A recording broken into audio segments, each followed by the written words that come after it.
और से question number 3 करेंगे। Find the height of a cuboid whose base area is 180 centimetre square and volume is 900 centimetre cube. कोई cuboid है जिसका base area यानी कि जो उसकी लेंथ और ये जो ब्रेड्थ है ना, नीचे जो जमीन में टिकी हुई है, जो तली है, ये इसका जो एरिया है वो दे रखा है और इसी का वॉल्यूम भी दे रखा है। आपको इसकी हाइट बतानी है कि ये नीचे से ऊपर की तरफ ये जो हाइट है ये इसकी कितनी है। अब देखिए वॉल्यूम जब दे रखा है तो वॉल्यूम के अंदर तीनों चीजें आ जाती हैं। वॉल्यूम के अंदर length into breadth into height तीनों चीज आ जाती हैं। वहीं से हम इसका सवाल का शुरुआत करेंगे। तो हमें जो दे रखा है वॉल्यूम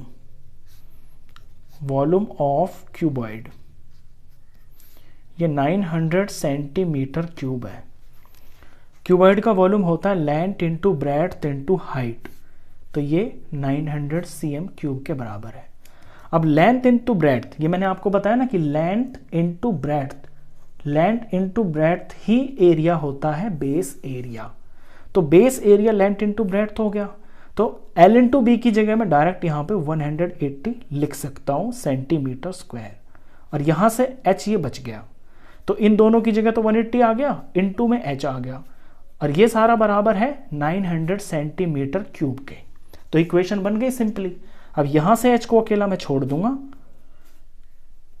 तो इधर तो है 900 सेंटीमीटर क्यूब और ये है 180 सेंटीमीटर स्क्वायर।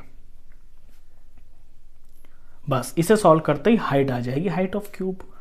तो 0 से तो 0 कट गया, 90 को 18 से डिवाइड करेंगे तो 5 आ गया।